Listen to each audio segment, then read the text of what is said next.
கார்த்தி, கடைசி வரை நம்ம கட்லெட் சாப்பிடவே இல்லையே கார்த்தி. கட்லெட் தானே, வாங்கி தரேன் விடுங்க. சரி சரி, போற வழியில ஒரு கடை இருக்கு, அங்க ரொம்ப நல்லா இருக்கும், அங்க சாப்பிட்டு போலாம். முத்துமாமா, அங்க ஏற்கனவே நின்னவரு வீட்டுக்கு போயிட்டார் போல இருக்கு. இப்ப வேற ஒருத்தர் நிக்கிறாரு. அது அவரோட டியூட்டி டைம் முடிஞ்சிருக்கும். இப்ப இவர் டியூட்டிக்கு வந்திருக்காரு. அம்மா,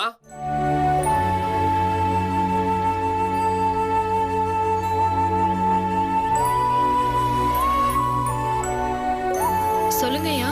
என்ன அடையாளம் தெரியலையாமா? நீங்க வரும்போது டியூட்டில இருந்தது நான் தான்மா.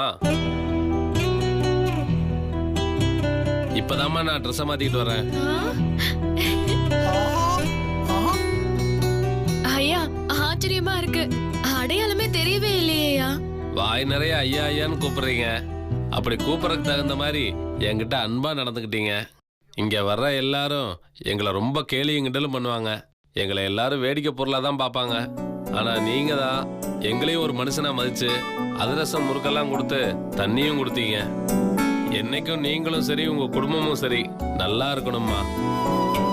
உங்களுக்கு கஷ்டமா இல்லையா? கஷ்டம்னுலாம் நினைக்கிறது இல்லம்மா, இஷ்டத்தோட தான் வேலை செய்யறோம். நான் இப்படி சில மாதிரி நிக்கிறதுனால தான் என் குடும்பம் வீட்டுல சந்தோஷமா இருக்கு. சரிங்கய்யா, உங்க வீட்டுல எல்லாத்தையும் கேட்டுதான் சொல்லுங்க. அவசியம் எங்க ஊருக்கு வாங்கய்யா.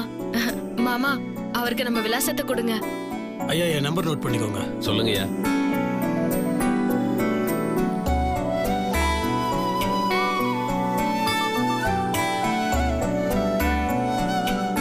சரி, வரங்கய்யா. வாங்கம்மா.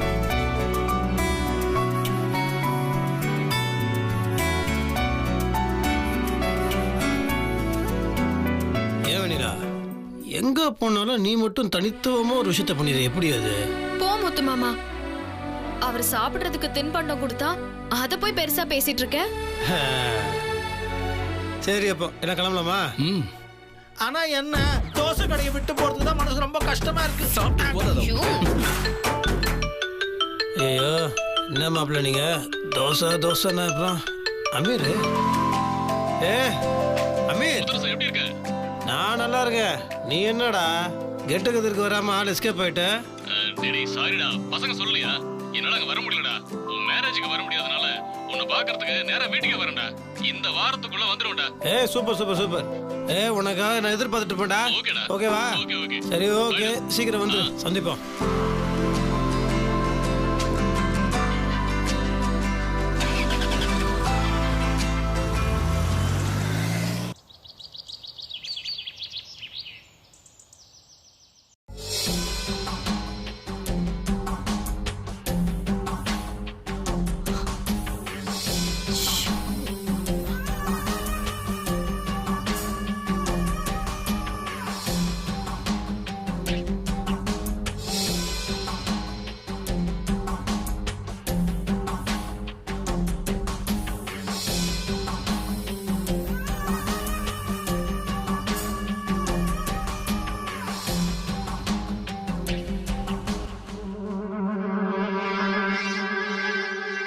என்ன பூங்கோத, குட்டி போட்ட போன மாதிரி அலையிற?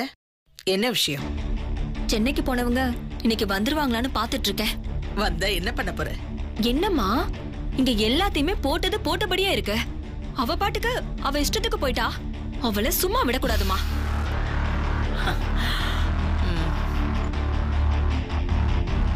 என்னம்மா சிரிக்கிற? அவளுக்கு ஒரு ட்ரீட்மெண்ட் வச்சிருக்கேன். என்னம்மா சொல்ற? சில பொண்ணுங்களுக்கு அவங்க வீடே தான் உலகமா இருக்கும். கிணத்து தவளை கேள்விப்பட்டிருக்கியா? அப்படின்னு பழமொழி சொல்லி கேள்விப்பட்டிருக்கேன். ஆனா அதுக்கு அர்த்தம் என்னன்னு தெரியாதுமா. அடியே, ஏன் பொண்ணா இருந்துகிட்ட அது தெரியாது இது தெரியாதுன்னு என்கிட்டயே சொல்ற? ஒரு தவளை கிணத்துக்குள்ளேயே இருந்துகிட்டு இருந்துச்சு. அதுக்கு உலகமே அந்த கிணறு தான். ஒரு நாள் வெளியில இருந்து இன்னொரு தவளை அந்த கிணத்துக்குள்ள வந்துச்சு. அது சொல்லுச்சு, வெளி உலகம் ரொம்ப பெருசுன்னு.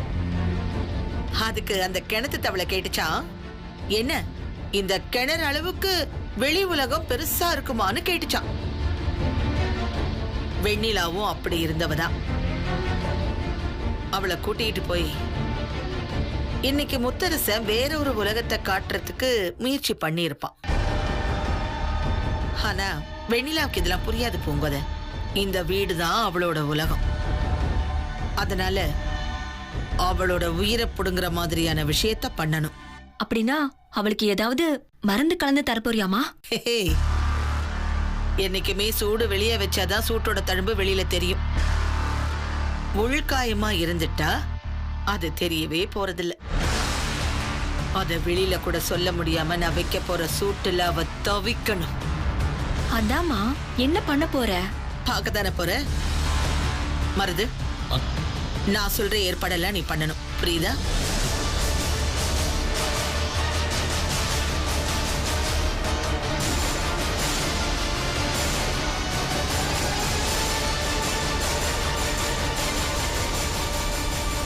புரிஞ்சுதா? சரிம்மா, நான் பாத்துக்கிறேன்.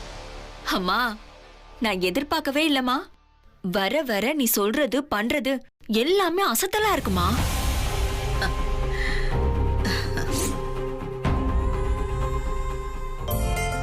என்னதான் சிட்டிக்குள்ள பெரிய பெரிய பில்டிங்கு எல்லாத்தையும் பார்த்தாலும் நம்ம ஊருக்குள்ள வரும்போது தான் ஒரு சந்தோஷம், ஒரு மன திருப்தி. சொர்க்கத்துக்குள்ள வர மாதிரியே இருக்கு. என்ன நான் சொல்றது? அண்ணே, அண்ணி பக்கத்துல இருந்தா உங்களுக்கு எல்லா இடமும் சொர்க்கம் தான். போ ஜனனி. உங்க எல்லாருக்கும் சொர்க்கத்துக்கு போற மாதிரி இருக்கு. எனக்கு மட்டும்தான் பயமா இருக்கு. ஏன், என்னாச்சு? எதனால? தெரிஞ்சுக்கிட்டே என்ன பார்த்து இப்படி கேள்வி கேட்கிறீ சகலனி? ஜிலேபியோட நிலைமை எப்படி இருக்கும்னு யோசிச்சு பாரு. அவ ஆஸ்திரேலியால எறிகிற காட்டு தீ மாதிரி திக்கு திக்கு திக்கு திக்குன்னு மனசுக்குள்ள எரிஞ்சுக்கிட்டு எனக்காக காத்துக்கிட்டு இருப்பா. என்ன நேர்ல பார்த்ததும் ஈரான்ல அமெரிக்காக்காரன் ஏவுகணை விட்ட மாதிரி சடாக் சடாக் சடாக் சடாக்னு வார்த்தைகளை வீசுவா. கையில கிடைக்கிற பாத்திரங்களை வீசுவா. ஐயோ, என்ன நடக்க போகுதோ நினைச்சாலே பயமா இருக்கு. மாமா, இவ்ளோ பயம் இருக்குல்ல, அப்புறம் எதுக்கு எங்க கூட வந்தீங்க? வந்ததுக்கு அப்புறம் தானே எனக்கு ஃபேமிலி தோசை கிடைச்சது. ஃபேமிலி தோசை மட்டும் வேணும். ஆனா ஒய்ஃப் உங்களை திட்டினா மட்டும் தப்பா? நீங்க போங்க போங்க, வீட்டுல உங்களுக்கு சமத்தியா இருக்கு. வாங்குங்க வாங்குங்க. போ கார்த்தி, எனக்கு பயமா இருக்கு கார்த்தி. அழகப்பா என்ன சொன்னதுக்கு அப்புறமா தான் எனக்கு ஒரு மாதிரியா பயமா இருக்கு. சரி சரி, நான் வீட்டுக்கு போன உடனே முதல்ல சமையல் வேலையை ஆரம்பிக்கணும். ஆமாமா, போங்க போங்க, போய் முதல்ல சமையல் கட்டுல வேலையை பாருங்க. ஆனா அதுக்கு முன்னாடி உங்க மாமியார சமாளிச்சுட்டு தான் நீங்க உள்ள போனோம், தெரியும்ல? ஏன்னா ஏகப்பட்ட கடுப்புல நின்னுட்டு இருப்பாங்க. அதனால உங்களை தாளிப்பாங்க, உங்களை குழம்பு வைப்பாங்க, உங்களை துண்டு துண்டா நறுக்கி வதக்குவாங்க. அதெல்லாத்தையும் சமாளிச்சுட்டு தானே நீங்க உள்ள போனோம். என்ன ஜனனி, நீ வேற புதுசு புதுசா பயமுறுத்துற. அத்தை என்ன ரொம்ப திட்டுவாங்களா? இல்ல நீ உங்களுக்கு ஆரத்தி எடுத்து அப்படியே கொஞ்சம் வரவேற்பாங்க. என்ன நீங்க எப்படி இருந்தாலும் அவங்கள பத்தி தெரிஞ்சது தானே. இந்நேரத்துக்கு அக்கா வந்து நல்லா போட்டு கொடுத்துருப்பாங்க. அதனால நல்ல கொதி நிலையில தான் இருப்பாங்க. எனக்கு தெரிஞ்சு அண்ணன் கூட இப்ப வராம இருக்கிறது தான் நல்லதுன்னு நினைக்கிறேன். நீங்க வந்தீங்கன்னா நீங்க இருக்கீங்கன்னு வேணும்னே அண்ணிய திட்டி திட்டி வம்பிழுப்பாங்க. அண்ணிய காப்பாத்துறதுக்கு ஒரே வழின்னு நீங்க கிளம்பி மில்லுக்கு போயிடுங்கண்ணே. அண்ணா யோசிக்காதீங்கண்ணே, சொன்னா கேளுங்க. சரி, ஓகே, நான் மில்லுக்கு போயிடுறேன். இதை பாருங்க, உள்ள போன உடனே ஒரு வேலை சித்தி எதை கேட்டுச்சுன்னா அப்படி அப்படி அப்படி அப்படி சொல்லி சமாளிச்சுமே தவிர அதெல்லாம் நாங்க பாத்துக்கிறோண்ணே. நீ உன்னதான். கார்த்தி, பயமா இருக்கு கார்த்தி. ஜிலேபியை நான் அடிப்பா கார்த்தி. சரி, நான் பாத்துக்கிறேன். இறங்குங்க. நீ முன்னாடி போ, நான் பின்னாடியே வரேன். போலாம். சகல கீழே இருக்கு, இறங்குங்க.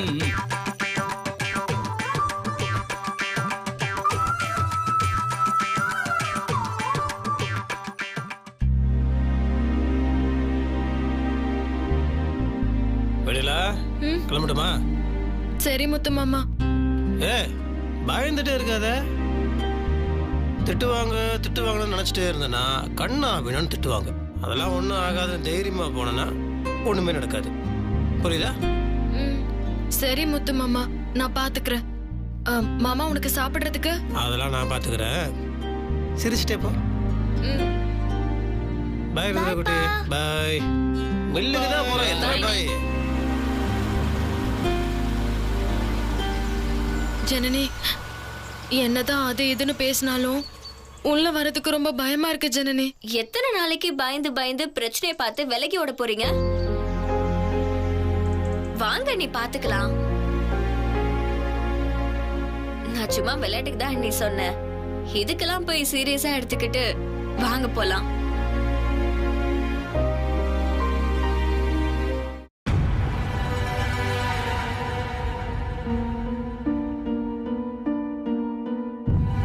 அண்ணி வாங்க. ஏன் நீ பயப்படுறீங்க? அம்மா அவங்க வந்துட்டாங்கம்மா.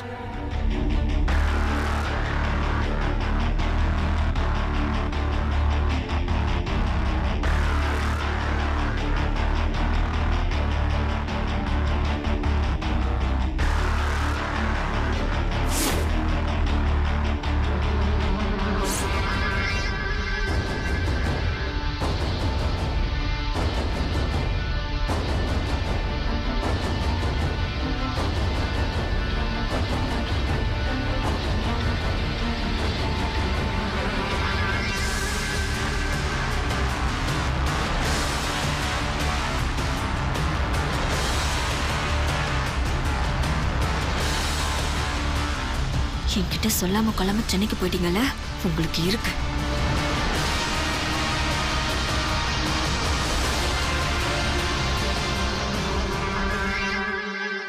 வாங்கம்மா வாங்க. பூங்கோதைய ஆரத்தி கரைச்சி வைக்க சொல்லியிருந்தேன். நீங்க என்னடான்னா அதுக்குள்ள நேரா உள்ள வந்துட்டீங்க. அப்புறம் போன விஷயம் எல்லாம் நல்லபடியா முடிஞ்சுதா?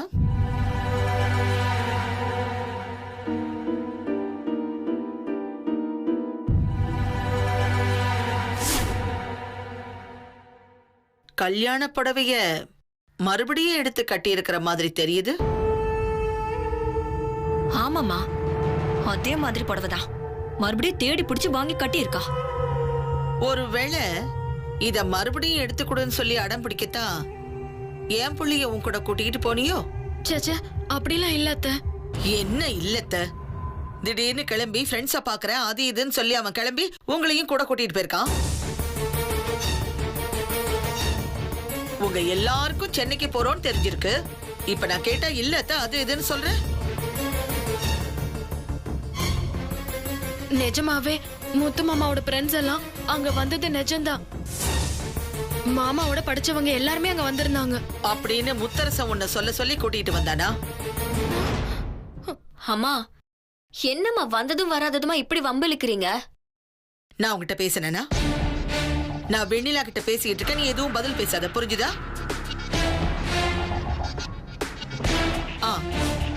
அப்புறம் எல்லா இடத்தையும் சுத்தி பார்த்துட்டு வந்துட்டீங்களா? சொல்லு. கேட்ட கேள்விக்கு இப்ப பதில் வரணும். பார்த்துட்டு தான் அத வந்தோம்.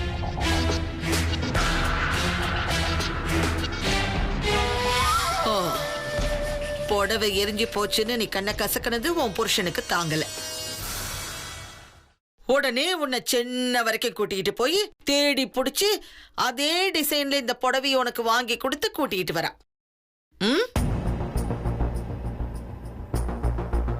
ஆமா, எங்க உங்க புருஷன்?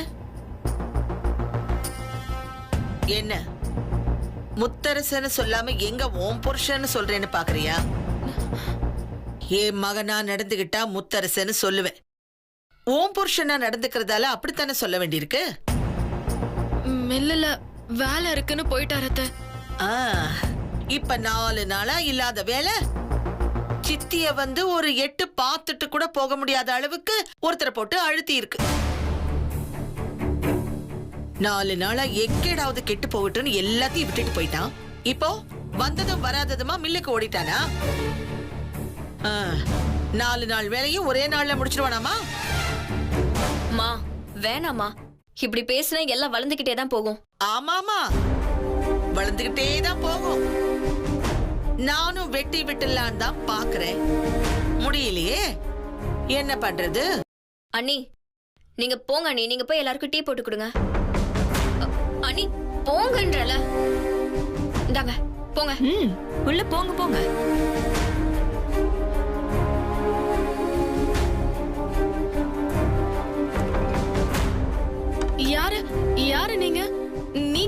பண்றீங்க?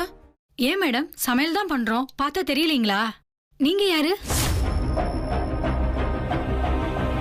நாங்க யாரா? வீட்ல இருக்கிறவங்களே பார்த்து நீங்க யாருன்னு கேப்பீங்களா? இது எங்க வீடு. சாரி மேடம், எங்களை நீலாம்பரி மேடம் தான் அப்பாயின்மெண்ட் பண்ணிருக்காங்க.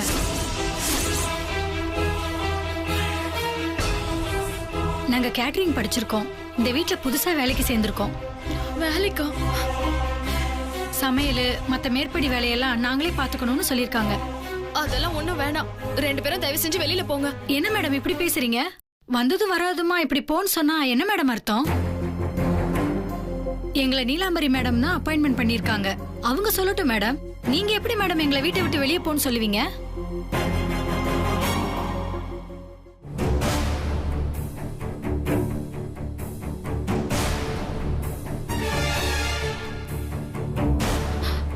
அத்தை, அத்தை, அங்க சமையல் கட்டுல அங்க 2 பேரு. ஏன் வார்த்தை தந்தி அடிக்குது? முழுசா பேசு. சமையல் ரூமுக்குள்ள 2 பேர் இருக்காங்களா? ஆமா அத்தை. வீட்ல நான் இருக்கும்போது எதுக்காக வேலைக்கு சேர்த்திருக்கீங்க? நீ எங்க இருந்த? நீ பாட்டுக்கு உன் புருஷன் கூப்பிட்டான்னு கிளம்பி போயிட்ட. இனிமேலும் தொடர்ந்து இந்த மாதிரி தானே நடக்கும்?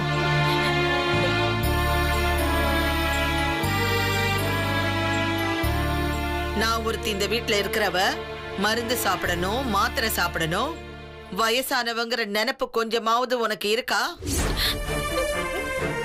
நாளைக்கே ஊட்டில ஃப்ளவர் ஷோ நடக்கும், அங்க போவீங்க. மைசூர்ல தசரா நடக்கும், அங்க போயிடுவீங்க. அப்புறம் சிங்கப்பூர், மலேசியான்னு சுத்தி பார்க்க தோணும். உனக்கு தோணலன்னாலும் உன் புருஷனுக்கு தோணும்.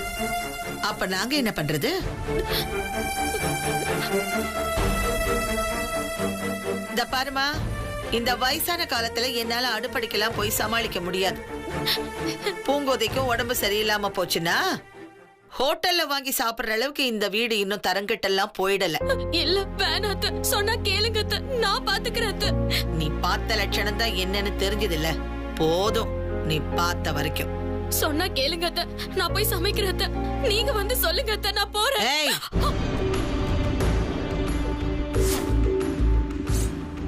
கிச்சன் பக்கம் எங்கேயாவது நீ போன கோல வெட்டிடுவேன். மா, என்னமா இப்படி எல்லாம் பேசுற அண்ணிய? நீ வேணா அண்ணி அது இதுன்னு உறவு கொண்டாடிக்கும். என்ன பொறுத்த வரைக்கும் இந்த வீட்ல வேலை செஞ்சுக்கிட்டு இருந்த அதே வேலைக்காரி வெண்ணிலாதான். மா சும்மா இருமா. எப்ப பாரு வேலைக்காரி வேலைக்காரின்னு சொல்லிட்டு இருக்க. அண்ணி ஒண்ணு வேலைக்காரி எல்லாம் இல்ல, அண்ணனோட பொண்டாட்டி,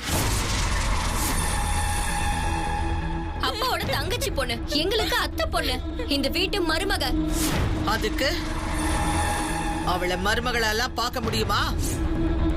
முடியாது, முடியவே முடியாது.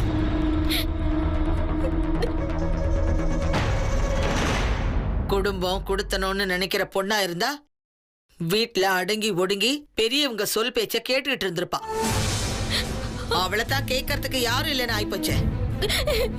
நீ உங்க அண்ணன் எல்லாரும் சப்போர்ட் பண்ண பண்ண அவளு தலைக்கு மேல ஏறில ஆடிட்டு இருக்கா. உன் புருஷன் கூப்பிட்டான்னு ஊர் சுத்த போயிட்ட. அப்ப நாங்க என்ன பண்றது? 5000 10,000 சம்பளம் கொடுத்து வேலைக்கு ஆள வச்சுட்டோம். உன் லெவலும் அதேதான். அத முதல்ல புரிஞ்சுக்கோ.